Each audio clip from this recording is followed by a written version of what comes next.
Hello, hello, good morning. Mayroon lang akong gustong iparating sa inyo na sobrang talino kaysa sa Supreme Court. Hindi pa rin siya abogado, kaya nga lang senador. Pero hindi natin tatawaran ang kanyang kaalaman because naging Senate President siya. Pero ang tanong dito, sino ang mag-i-interpret ng batas na kataas-taasan kung hindi Supreme Court, di ba? Ito, babasahin ko lang ito. Okay. Sabi ni Senador Soto,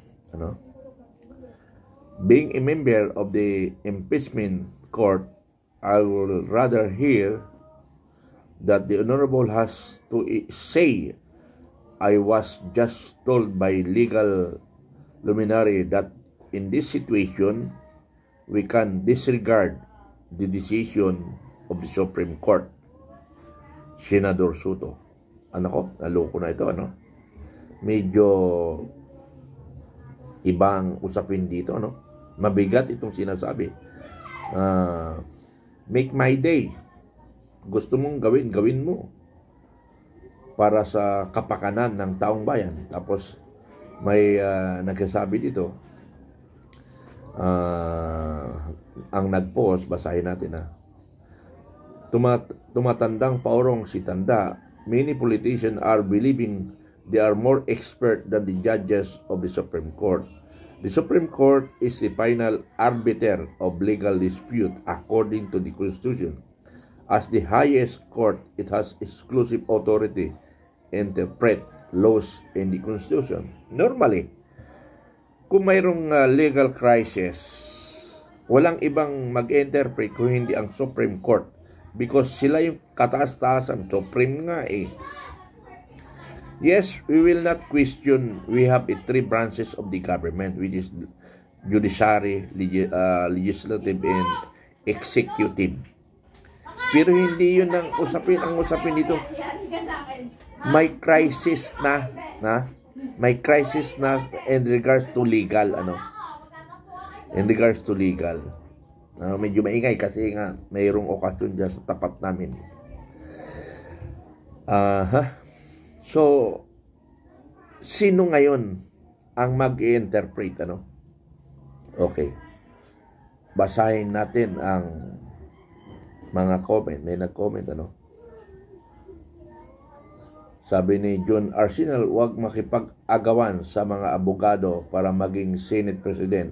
Uy, akala mo malampasan mo ang pinag-aralan nila tungkol sa batas. Matagal ka sa Senate President. May nagbago ba? Parang sumasablay ka lang sa agos. Isa pa, sabi ni Ringo Dumalong, nanalo lang ang mukong NATO dahil kay Garcia. Nagmamagaling pa ito, involved at suspect sa Pepsi Paloma rape case. Iwalay na yan, So, para sa akin, para sa akin, mga kaibigan,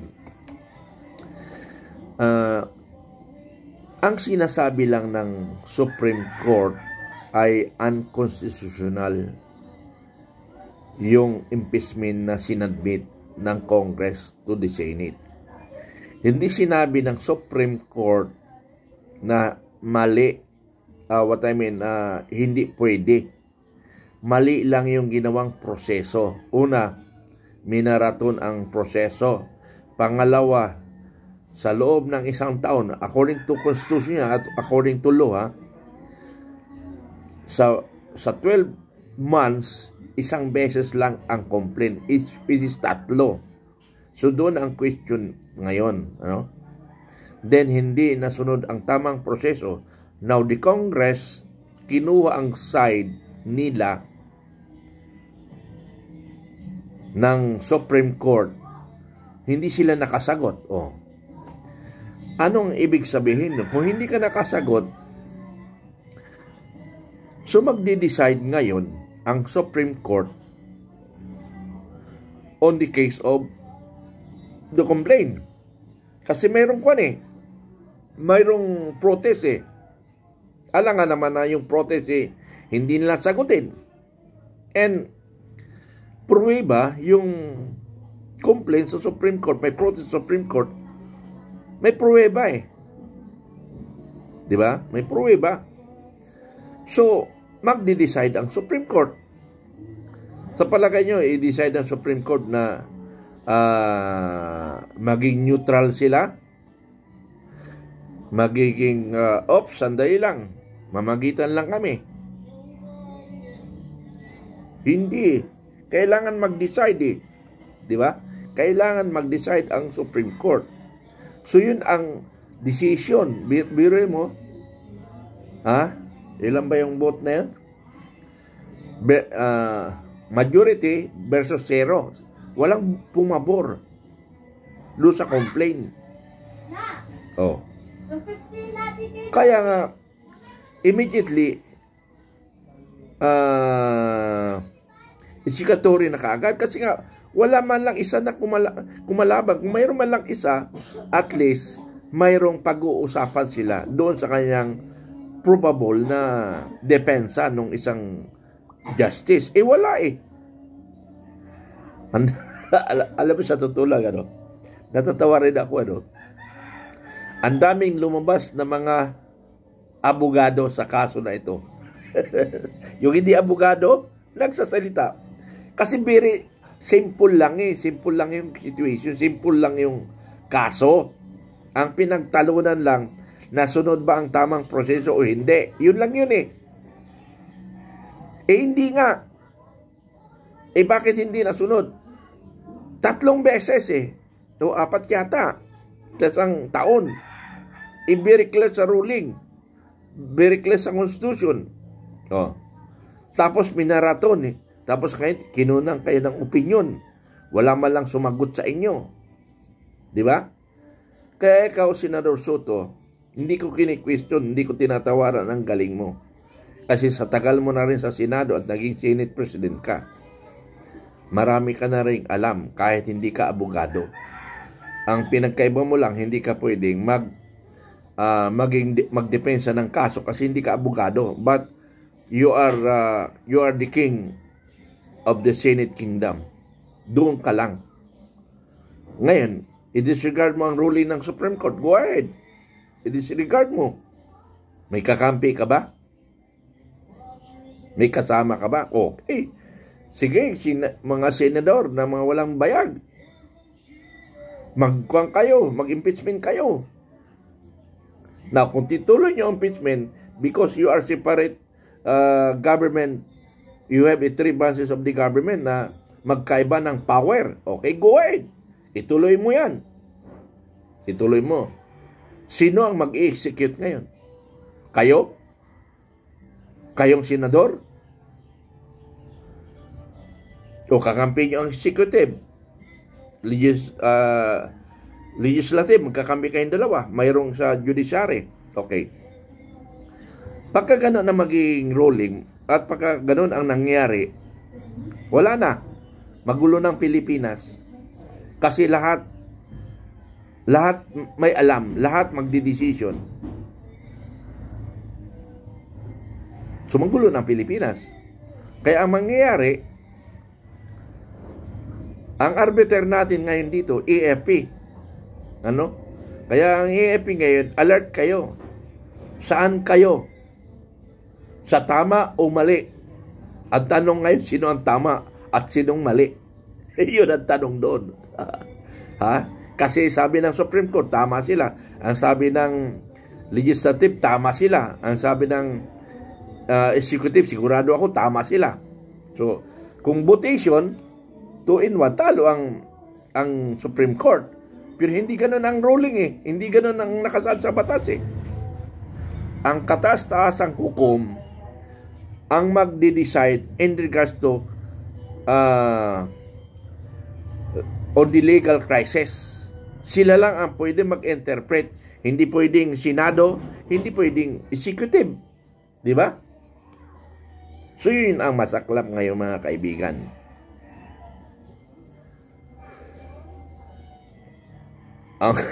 Ang hindi mga abogado nagsasalita ngayon. Pero kasi simple lang naman kasi pinagtatalunan eh. Ang pinalabas ang Supreme Court, mali ang proseso. Kaya nga unconstitutional. Di gumawa kayo panibago. May 2006 pa, may 2007 pa. Oh, panibago. Kung talagang mayroon kayong pruweba. Pero alam ko mga kaibigan,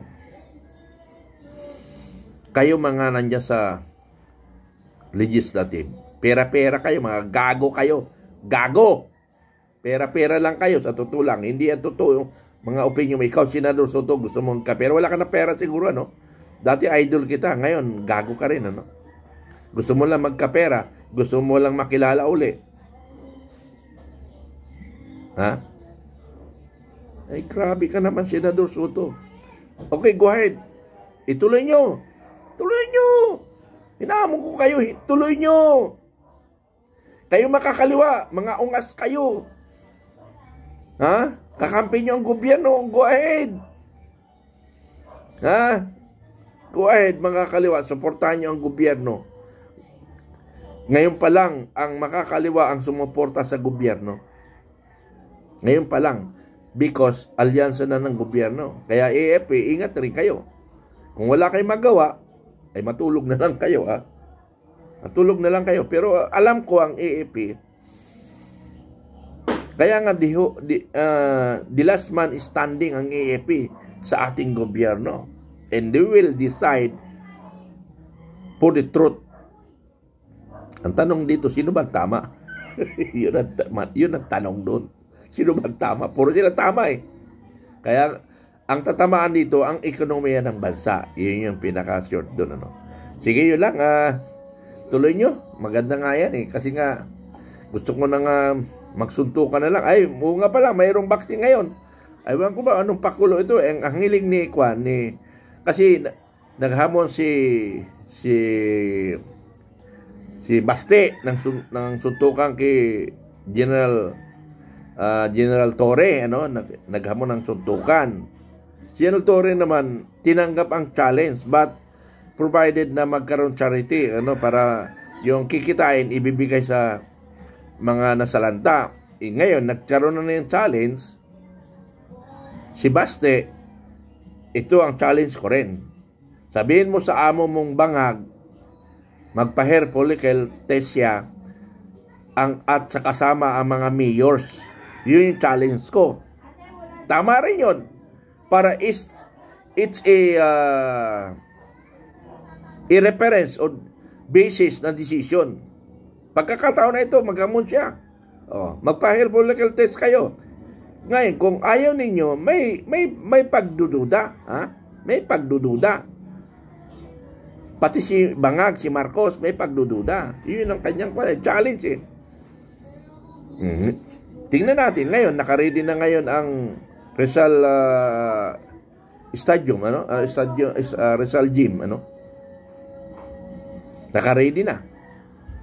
Hindi ko malaman ang gimmick ngayon ng ating gobyerno, ano? So, yun lang. Tingnan natin kung anong mangyayari. Ha?